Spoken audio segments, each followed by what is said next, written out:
Yeah. I'm not gonna lie, rather had fun, I'd like to welcome Lydia Hirt to the podcast. Super excited because you guys, Lifetime Pickleball, just announced the tour, the groundbreaking singles pickleball tournament in October, the Lifetime Open with a $250,000 prize purse. Lydia is the VP of marketing at Lifetime. Stoked to have you on the podcast, and I just want to learn a little bit more about it. Well, Zane, incredibly happy to be here. Thank you so much for reaching out. The LT Open has been a work in progress. As you mentioned, we just announced it last week. $250,000 total prize purse, $50,000 grand prize for each the men's bracket and the women's bracket. So that means two players will be walking home with $50,000 cash each, which is pretty incredible. My understanding that is an industry leading prize purse. And this is the first ever pro singles only tournament that's ever happened.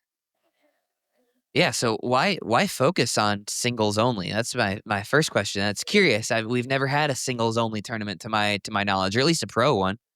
To my knowledge, this is the first one. Bahram Akradi, Lifetime's founder and CEO, is truly a visionary. He was early to hop on the train of pickleball several years ago, which is why Lifetime now has more than 800 pickleball courts, the largest operator in the world, to my understanding. And as part of that, Bahram also sees the potential to really highlight pickleball in a way more similar to tennis. The US Open of tennis is really a major calendar event of the year. People plan their vacations, their trips to New York City around coming to Arthur Ashe Stadium to watch those top tier tennis players play and compete in the US Open.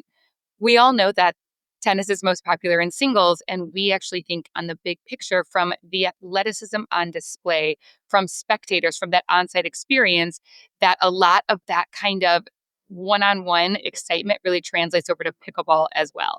So the LT Open is Lifetime's answer to that US Open version of tennis, in which, there's a Super Bowl of football, and now we are bringing you the LT Open of pickleball. Yeah, wow. Yeah, it kind of caught me slightly off guard because, we've got the APP, we've got PPA and MLP, and then you created an event that and got permission or partnered with PPA and MLP to actually have this be an event that we can play. So the people who listen to the podcast understand that Major League Pickleball and PPA, they have exclusivity in these contracts. So in order for us to be allowed to play something like this, they would have had to make some sort of an arrangement with Lifetime as well. So, I mean, are you guys how excited are you guys to have the best of any tours being able to play this event? Zane, you phrased that so incredibly well. And part of Bahram's vision for the LT Open is similar to the US Open. It is welcoming players from every tournament, every division, every country in the entire world. So, as you mentioned, we are working closely with the PB and MLP so that every signed contracted player has full access to come and play this event. Also, many of the top UPA players will get a direct wild card into the main draw. So, they will not have started the qualifiers for those first 3 days. But we are incredibly excited because, we've all heard the chirping on the courts. We've all heard the commentary about where APP players stack up against PPA players. Well, this is a chance. We're also hoping to get some of those players that are really competing internationally. I think we've watched the rise of popularity of pickleball in Asia, in Australia. We are personally welcoming all of those players from around the world to come and compete and really show their mettle in the LT Open. Interesting. So, do you have any unique formatting or like what is the general structure that we can look forward to? APP plays rally scoring matches to 15, PPA plays 2 out of 3 games to 11. Like have you guys worked on format or is it going to be pretty similar to PPA? So this has been a really hot conversation, and we've worked really closely with Connor and the entire PPA team to ensure it is a format that we think really showcases the sport in the best possible way. We had toyed with rally scoring, but ultimately we have landed with it being traditional side out scoring, but we are going to do the best of 5 games. So that means each match will at minimum go to 3 games. The qualifiers start October 11th and run through the 13th. Those are 2 rounds of 128 players each, 128 men, 128 women. We are incredibly excited for that. And then Then the main draw starts on the 14th, and then that runs through the 19th. Sunday the 19th will be Championship Sunday, as we do think spectators, is really accustomed to.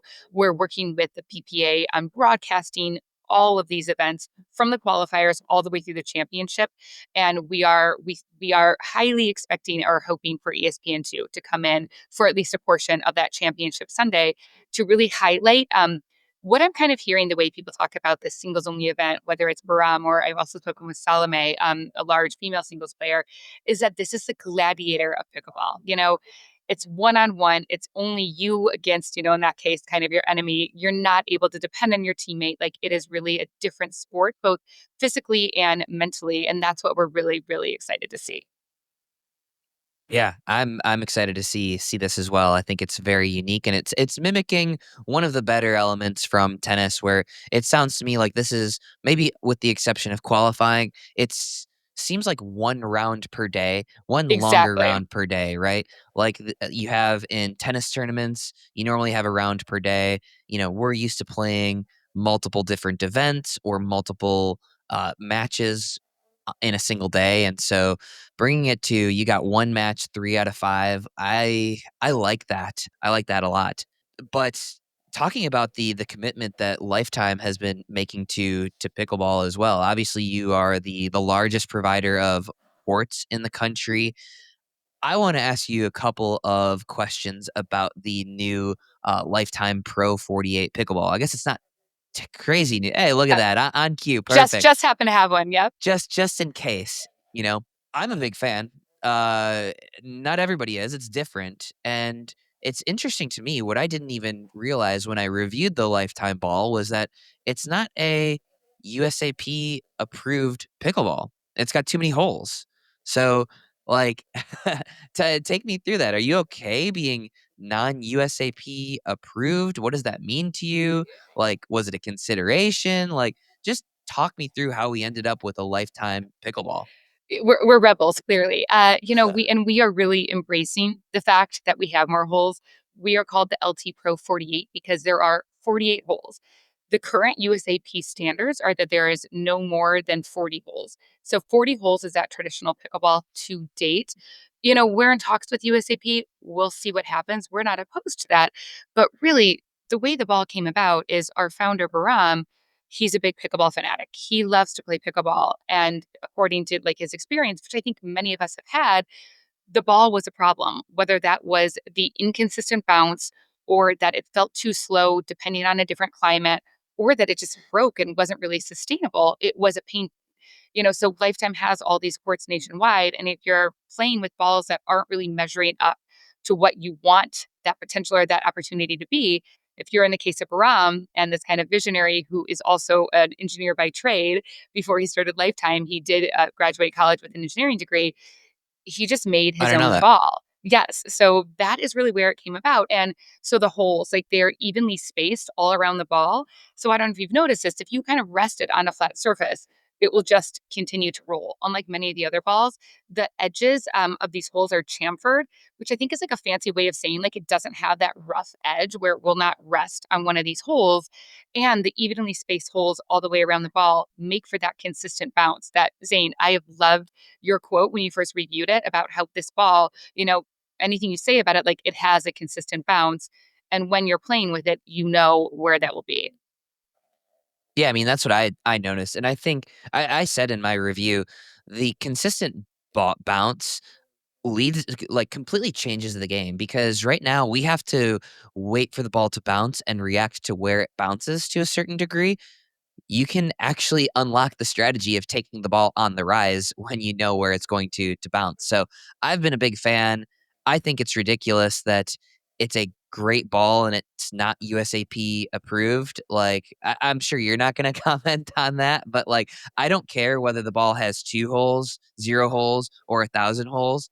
If it bounces the way that a pickleball is supposed to bounce and plays well, it should be approved by anybody and everybody, pros to USAP. So, uh, honestly, I've been a huge fan of this ball. I have nothing in it for me on this. Like, I'm not sponsored by Lifetime. I don't get paid by Lifetime. Maybe I wish I did, but because I I pound the ground for the ball a good amount. You But, really have. I'll let you know if we ever roll out an affiliate program, Zane. You're invited. Perfect. Yeah, please do. But as soon as you make a bad one, I'll also point that out. So you get what you reap what you sow with me, I guess. Yeah. I'm not gonna lie,